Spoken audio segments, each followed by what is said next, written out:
look at that gravy. Where can I get a meat injector around here? Grab him by the pussy. Ooh, look at that gravy. Where can I get a meat injector around here? Grab him by the pussy.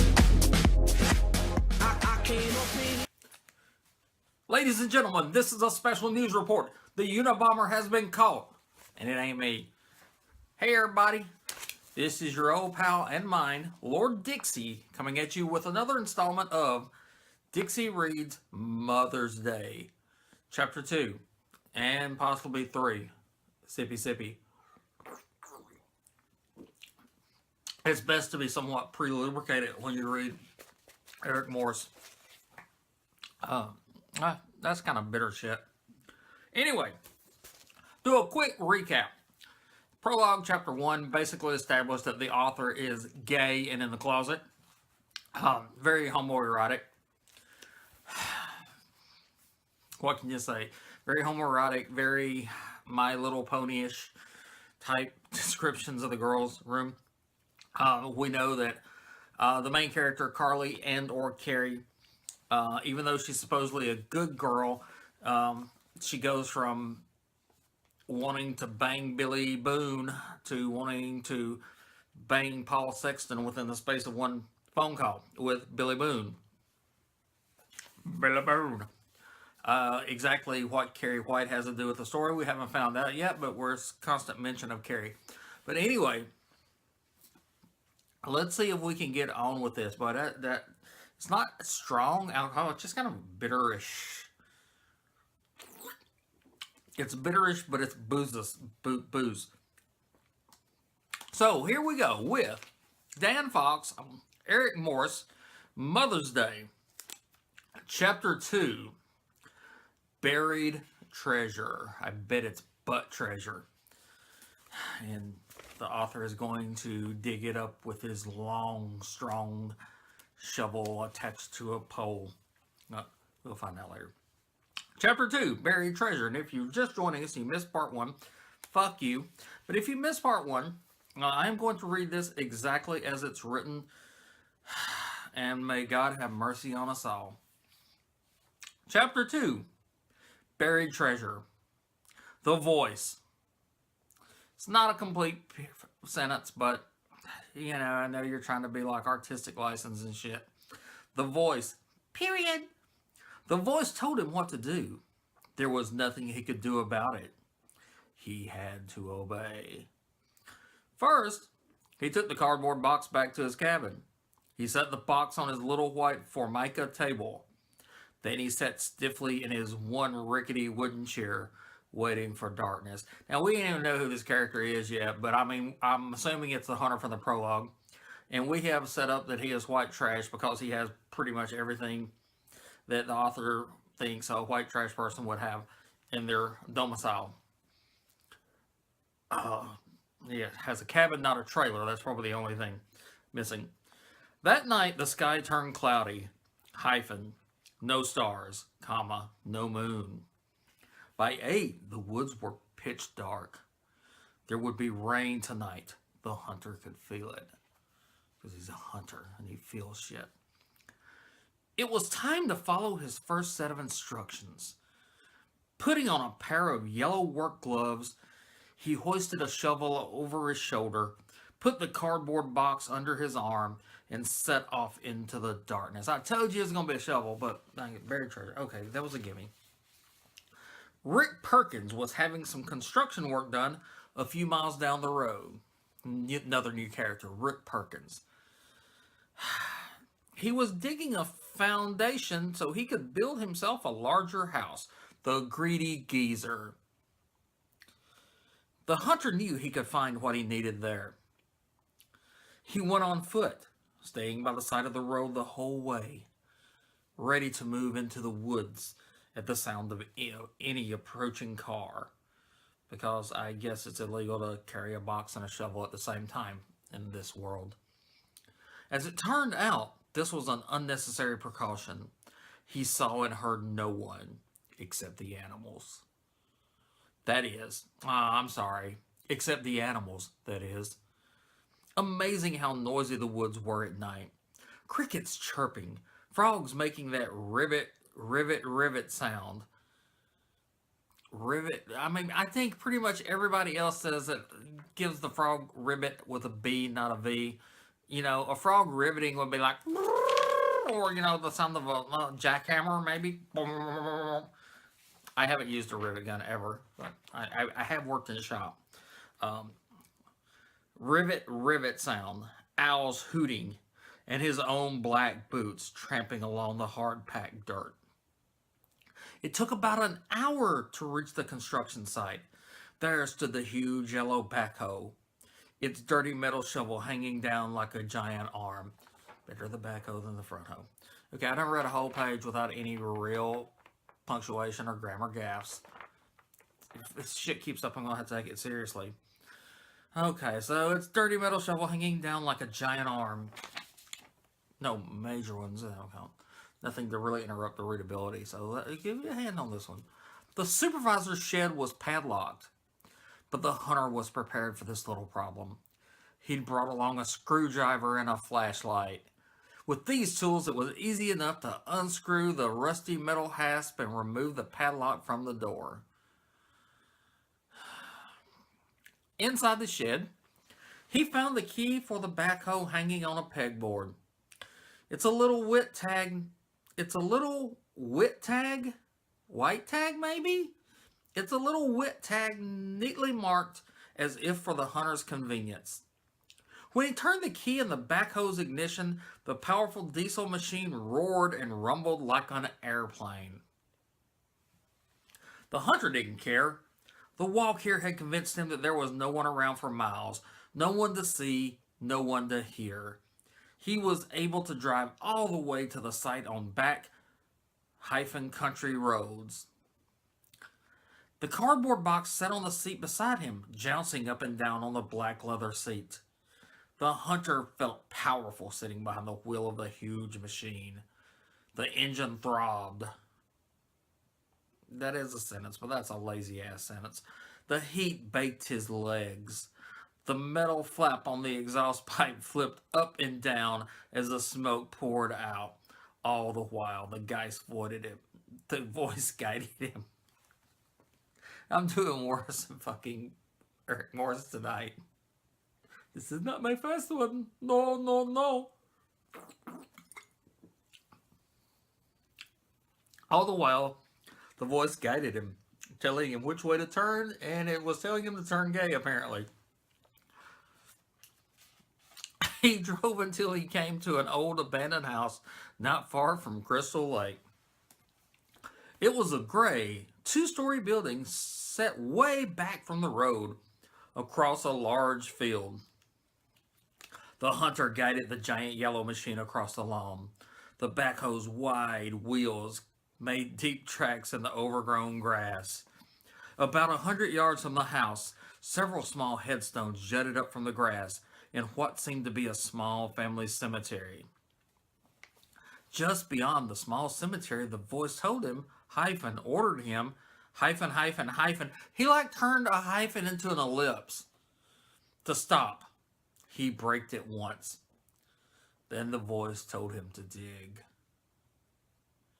It took him a few minutes to master the levers. 4 large ones and 3 small ones. They controlled the machine's hydraulic arm. Finally, he got the hang of it and lowered the metal arm until the shovel's 4 metal teeth raked hard into the ground. I'm sorry, are you not getting the vibe here? Are you not getting this vibe that every fucking thing he touches is either long or hard or long and hard? Oh, God. It was a mild night. It was a mild night, space, space. But digging was hard work, hyphen. Even with the help of a machine. He loves hyphens more than he loves hymens. The hunter was soon bathed in sweat. The mound of black dirt dug out by the backhoe kept growing and growing. The voice gave him no relief. There was no stopping, no pausing the rest. He had to dig deeper and deeper. And folks, let me tell you, I have not read this in advance. I don't know where the fuck this is going. And yes, I kind of scratched myself. Fuck it. Around midnight, the threatening skies finally broke. Streaks of lightning briefly lit up the lawn, revealing the eerie scene. The hunter and his machine digging. Then came the see, his grammar's so fucking bad it fucked me up here. Came the rain, sheets of it, screaming down like an orgasm.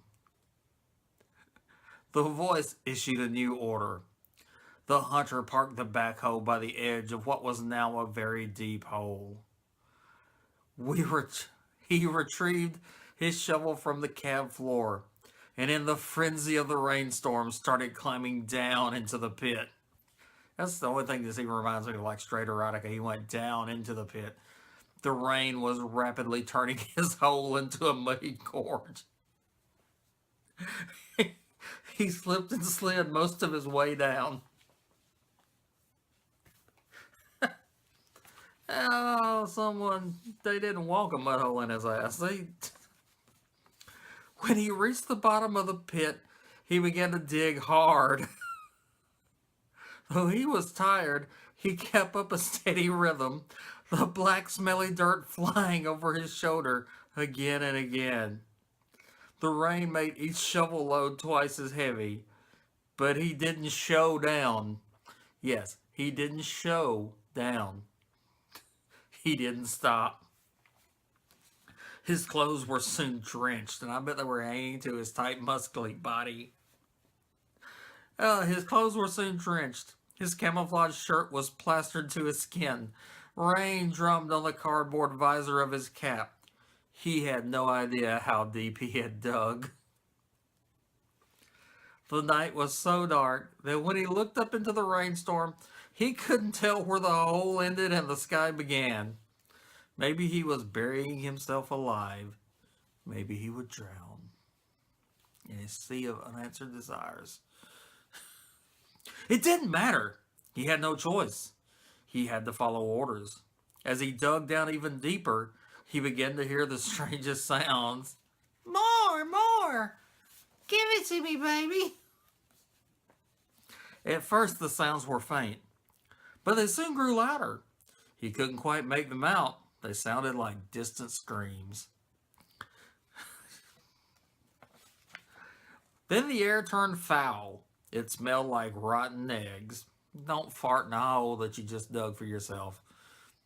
Except with a sting to it that burned the cartilage of his nose and beyond. What? Okay, it smelled like rotten eggs, except with a sting to it that burned the cartilage of his nose and beyond. Okay, it burned beyond his nose. That was a good belch. That almost made me sound satanic for a moment. Okay. Beyond his nose. There seemed to be a vapor rising up around his heavy black boots. A thick, yellowish mist that wound itself around his legs like a living thing. Okay, and you forget about the part about the legs, but how many times is he going to remind us the hunter's wearing black boots? And that they're heavy? I could understand if the hunter changed wardrobe every page. The hunter's 6-inch stiletto heels, which I actually have some to sell on my eBay if you'll check it. But fuck it, he's wearing black boots. We know this. Shut the fuck up about his boots. Unless some shit happens, like if someone takes a shit in his boots, tell us about him. If his boots get ate by a mountain lion, but other than that, we fucking got it. He's wearing heavy black fucking work boots or hunting boots or some. He's wearing fucking black boots. And then there was the snake. Not homoerotic at all. It oozed through the muddy water around his feet. He felt it sliding up his pant leg. Felt its leathery skin rubbing against his own. Snakes really don't have leathery skin. He must be seeing things, he told himself. He kept digging. The shovel slipped out of his grasp, and he bent to kill himself, I hope. Pick it up. He saw that the wet ground was moving. He looked closer. There were worms in the hole. And on today's news, thousands of them. Worms so white they must never have seen the sun. Worms with thick, bulging bellies. He shouted in disgust and fear, but only for a moment. The terror passed, and he forced himself to pick up his pickup. A pickup is a truck. He forced himself to pick up his shovel. If you pick up your shovel, that means it's in the back of your pickup going somewhere.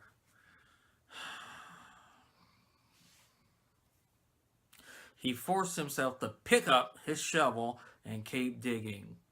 Almost immediately, the shovel struck something hard. The comma's okay there. I would not have put a comma there, but he lifted the blade of the shovel so that the driving rain could wash off the mud and he could see what he had found. It was thin and white. God damn it again. And bulging, I'm sure. It was thin and white and pitted with tiny black holes that he's going to widen. On his own, in the darkness, the hunter would never have known what it was or what to do with it. But the voice had told him he would find this object here. I know what it is now. Sippe, sippe. It was the mask. The hockey mask Jason Voorhees had worn to hide his rotted face. I don't know if he was really trying to hide his face. Yeah, he was. But he just thought the mask was cool mostly because he could have kept the bag on. But the mask was like, fuck that, dude. That mask is fucking right. All right, on to the story. Several thick white worms were sliding out of the mask eye holes.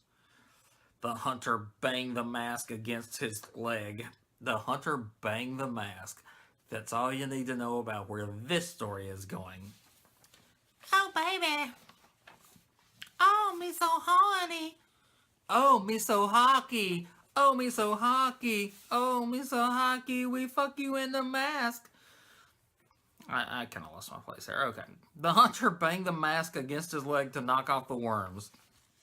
Then he tossed off his camouflage cap. Oh, shit, he's stripping.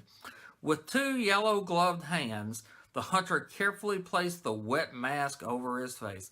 Shit about to get real. Even if it is an Eric Morse book, shit about to get real. As he did so, he felt a strange power surge through his body. The power of gayness. And if any of my homosexual friends, gay, lesbian, bisexual, trans, please, I'm making fun of the author, not you. Because the author apparently doesn't realize how gay this is. As he did so, he felt a strange power surge through his body, making him shake and quiver, both with pleasure and pain. It was as if he had been given a whole new supply of blood, stronger and more potent, but blood with bits of glass in it. His mouth twisted in a silent scream. Just then, another bolt of lightning streaked down through the sky. Streaked. Learn how to... Never mind. If there had been anyone around the sea, open parentheses, which there wasn't, close parentheses, comma, the flash of lightning would have provided just enough light to glimpse the hunter deep in the pit. His arms were lifted toward the sky. His masked face was tilted up into the driving rain. I apologize. Not really. Behind the mask's small round eye holes, the hunter's dark eyes gleamed hatefully. The fun was about to begin. In chapter 2. Okay, 19 minutes in, we're going to get chapter 3. Let's do this shit. It's getting a little warm, and this was not a good idea, but I don't know how Harry Christmas don't look anything like this fucking get up. Dark Jedi, some shit. Weirdo. Chapter 3, Setting Out. We're going to read this quickly, hopefully. No, we got through that pretty quick because he didn't fuck up as much as he normally does. Setting Out. Is that what I said? Setting Out. Chapter 3, Setting Out. A poncho? Well, this is a hoodie. Carly exclaimed, Mom, I'm not going to summer camp. You need a poncho more in the winter than in the summer, even though this is... I don't understand that, but anyway. Miss McDonald stood at the base of the stairs, her arms loaded with stuff. And it is fucking summer. Like, the hunter was... Isn't it May? Fuck it. That's... Her arms loaded with stuff she had just brought down from the attic. Well, I wish you were going to camp, she said grimly. Grimly? I blame it on the alcohol. Here we go. I'd feel a lot safer about the whole thing.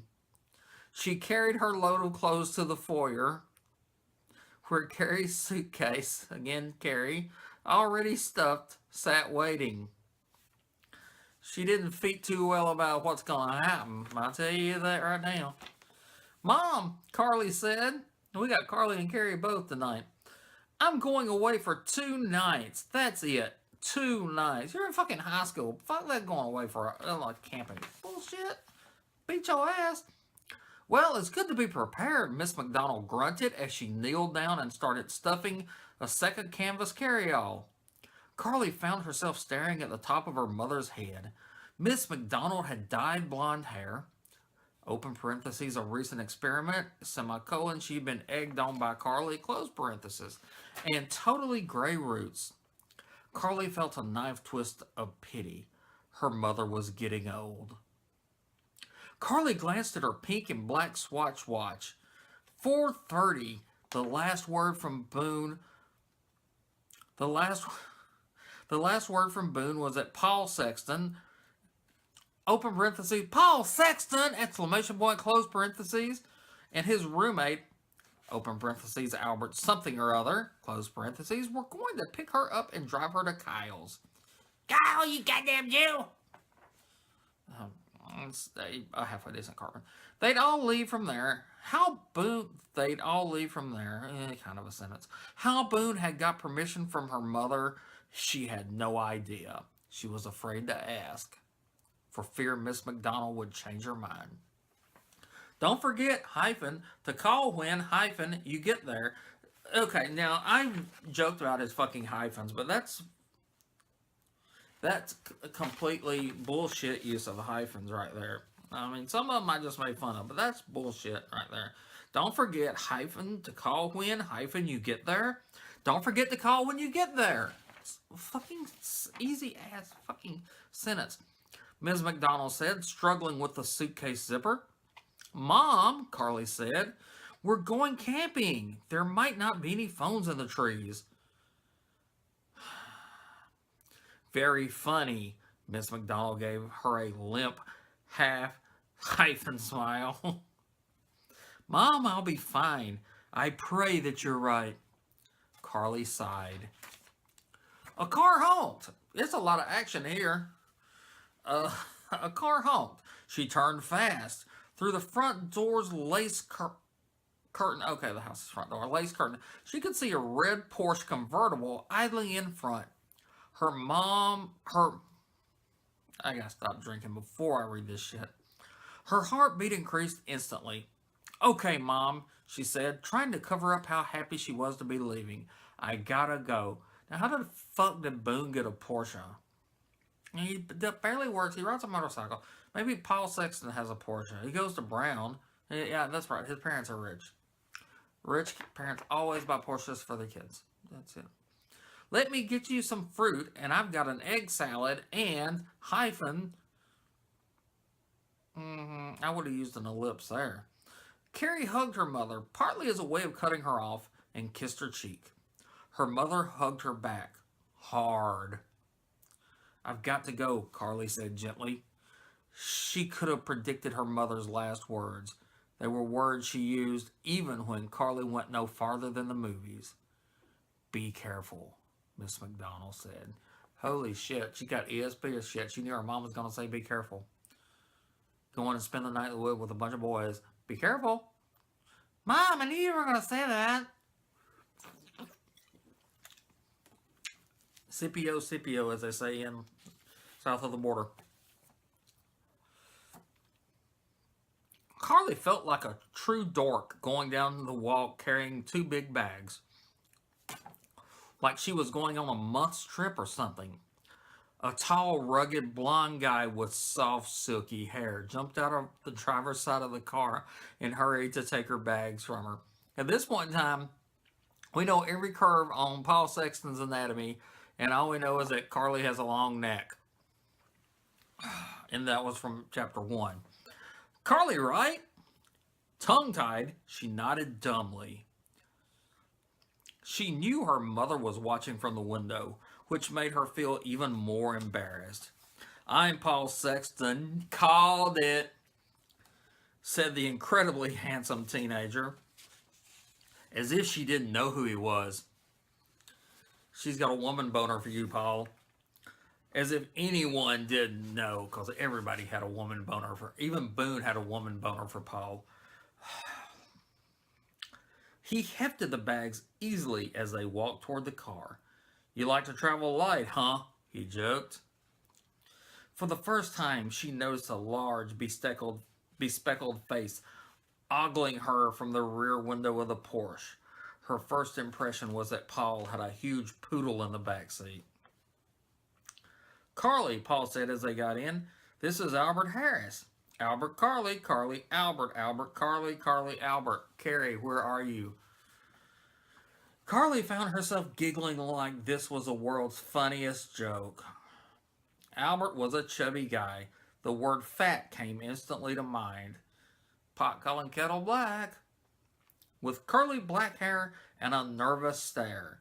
He loves to adjectify every fucking thing. He stuck his hand between the leather bucket seats. His hand was flabby and clammy. Great to meet you, he gushed.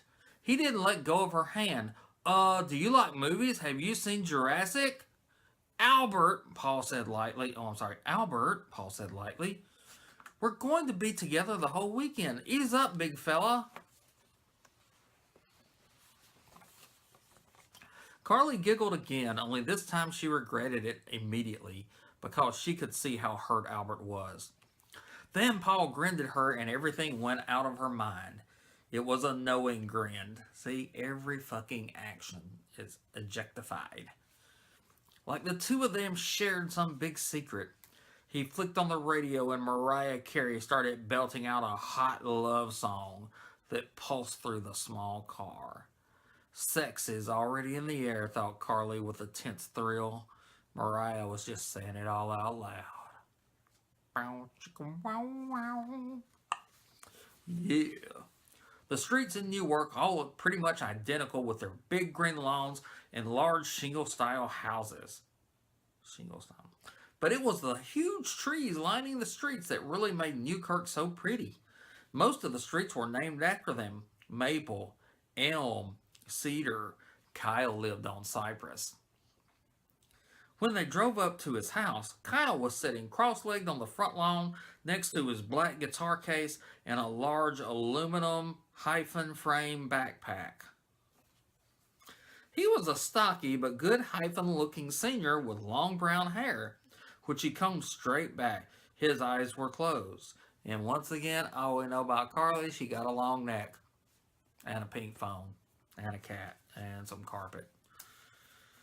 He looks dead, Albert commented. Probably meditating, Carly explained.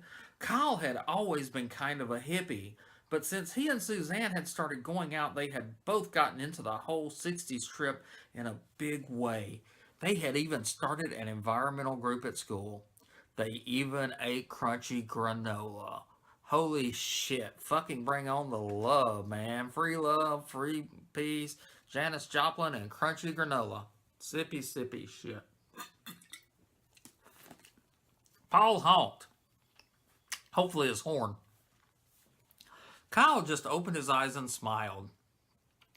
Then the front door of Kyle's house opened and out bounced Suzanne. Tall and gangly and waving both arms. So she's like one of those inflatable shits you see at the car lot, you know. Ah, that's Suzanne. Who?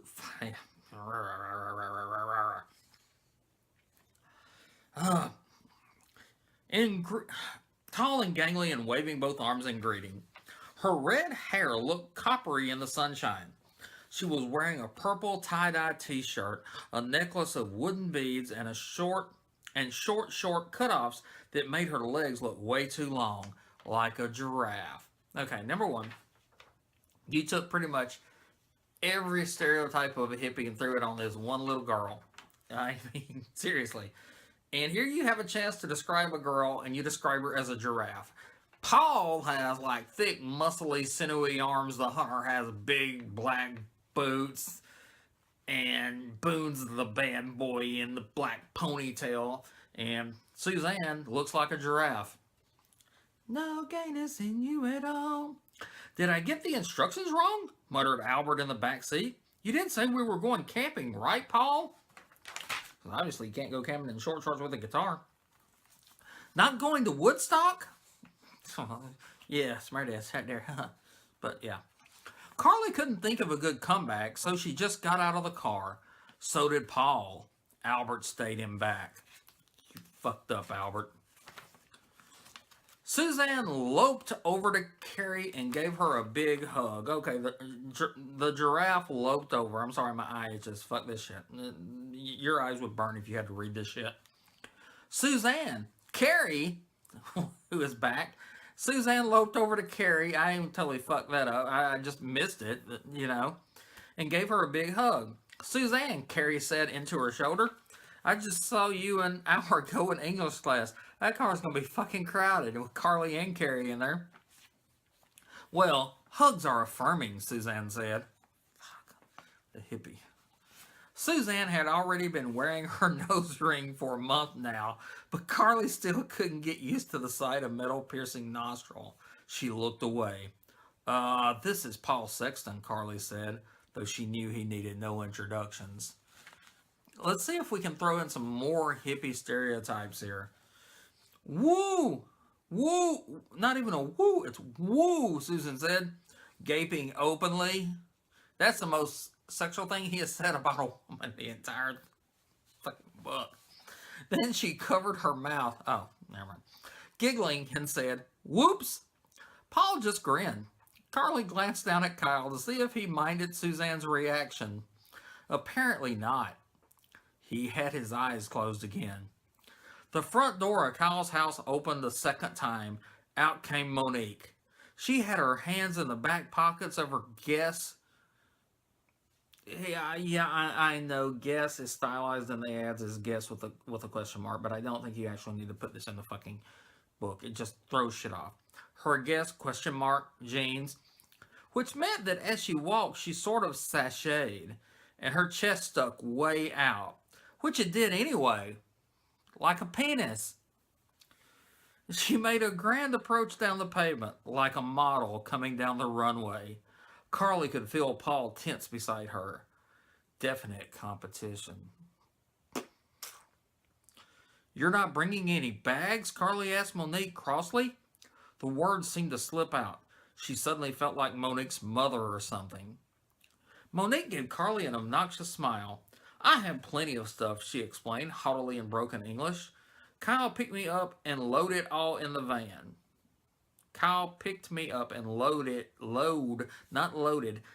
Kyle picked me up and load it all in the van. I'm Paul. This time, Carly had forgotten to make introduction. Fuck you, Carly. God damn it, you can't depend on you for shit. Paul hadn't forgotten. He stuck out his hand. Monique shook it, batting her lashes. She had pert little features, but big old boojubies, including button eyes and dimples. How could Carly hope to measure up to that? He's like, we have the two Woodstock hippies and we have the little Cupid doll. There was an awkward silence. Well, looks like we're all here, said Suzanne finally, through her pierced nose. Except Boone, Kyle said. He was still sitting on the lawn and his eyes were still closed. Oh, right, Suzanne said, slapping her forehead. Oh, you should knock the shit out of yourself is what you should do. I forgot, Boone. But did you forget about Dre? She giggled. Great going, Suzanne.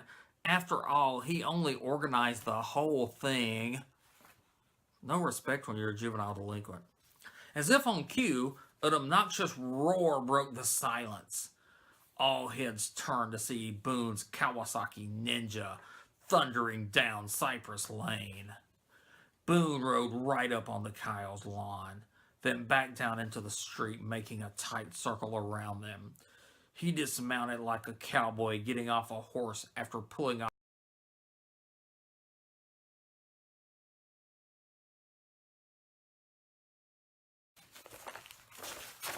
Okay, so we had technical difficulties, technical issues, and we stopped and we liked about 2 pages to go.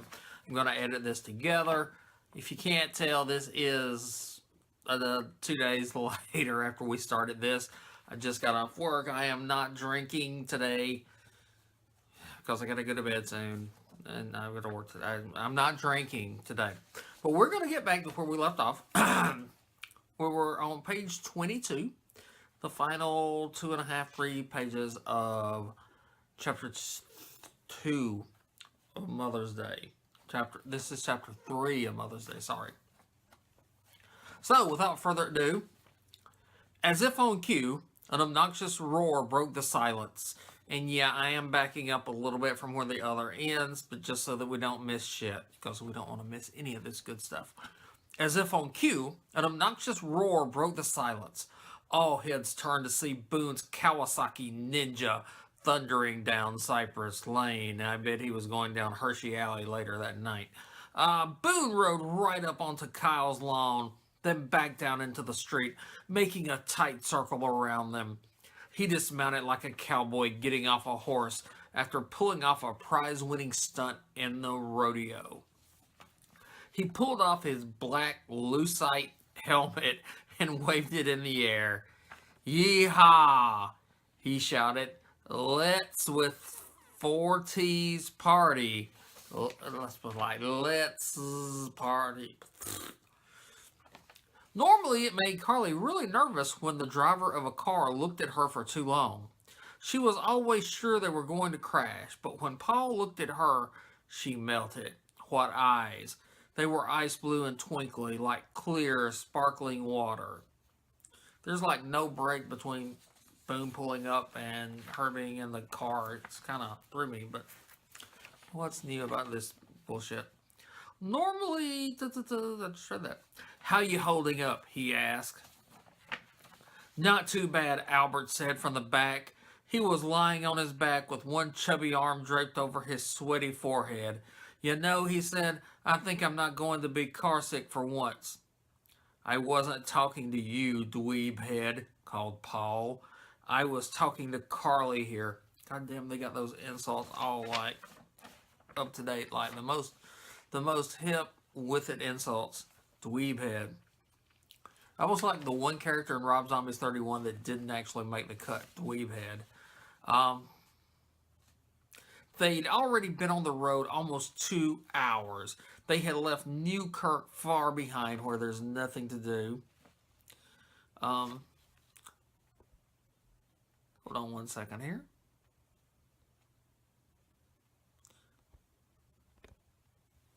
We're back. They had left Newkirk far behind. Now they were on a narrow 2-lane blacktop, Route 107. They sure made a strange caravan, though. They surely made a strange caravan, thought Carly.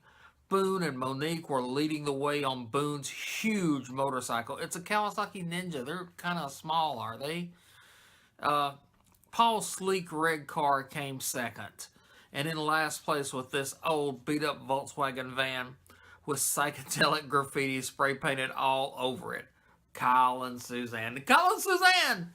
Because we have to have one more thing showing us that they're hippies. Paul reached down to change gears. which meant that in the cramped convertible, he practically put his hand on Carrie's bare left knee. Carly's gonna get pissed. He's got his hand on Carrie's knee. Carrie will get pissed and set his ass on fire, which would end the story quicker. Sorry, he told her, flashing that sexy grin of his. No problem, Carly said. The truth was, she wouldn't have minded if he had tried to shift her knee into gear. Wow, what a horrible entendre. She could feel herself making goo-goo eyes at him like a puppy. Easy, Carly, she warned herself. If she kept going at this rate, by Sunday she'd be lying at his feet. I don't even... lying at his feet. Paul was driving with the top down. The stiff breeze felt good against Carrie's skin. But even with her seatbelt on, she felt like she might blow right out of the car. She should blow in the car, then Paul might not be gay anymore. The author might not be gay. No, it ain't gonna happen. Paul, Albert said loudly, calling over the wind. What? Am I going to be able to get to a payphone on Sunday? Paul sighed and turned to Carly. Albert's worried that he won't be able to call his mom for Mother's Day, he explained. He's been bugging me about this for 2 days.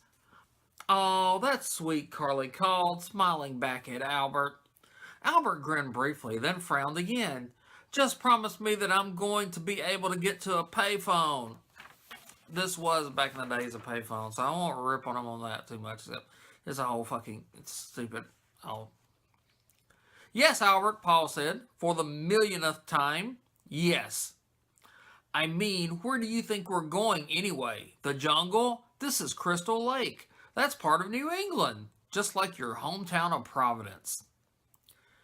Albert sat up and looked out the window. Providence doesn't have woods on either side of the road, he whined. Providence isn't filled with poison ivy and wild bears. Albert is not what you'd call the outdoorsy type, Paul explained to Carly. He's more of what you'd call a wuss. He doesn't even know how to drive. Sounds like the author, doesn't it? Carly smiled at Albert again. I've got the same problem, she said. I mean, I got my license and everything, but my mom always got so worried when I went out driving. Someplace that I just stopped driving, and now I'm out of practice and too scared to try. What 15-year-old girl, or maybe she's 16, I think she's, what the fuck is too scared to drive? The author is scared to drive, so of course everyone is. Albert stuck out his hand. Join the club, Cowards Anonymous. Ha ha ha. She shook his hand and laughed. Albert was starting to grow on her like a nasty fungus. His hand was still clammy, though. Are you scared of water? Albert asked. What? See, once again, you should put a line break or put the speaker's name so that you know you've changed speakers. Because I don't know, honestly, I don't know if he fucking changed speakers or not. Are you scared of water? Albert asked, period. Very next line, what? Question mark. Oh, I'll put a line break between your dialogue, fucker. He cupped his hand over his mouth. Are you afraid of water? Petrified. He cupped his hand over his mouth. Are you scared of water? Line break. Petrified. No line break. Skin cancer. Double line break. I have nightmares every night. No line break. Wow, says Albert. We're soulmates. You need to fucking separate your dialogue when speakers change. God damn, that makes it so fucking hard to comprehend what's going on. Like anyone would want to comprehend what's going on. But still, when Carly turned back in her seat, Paul's handsome, rugged features were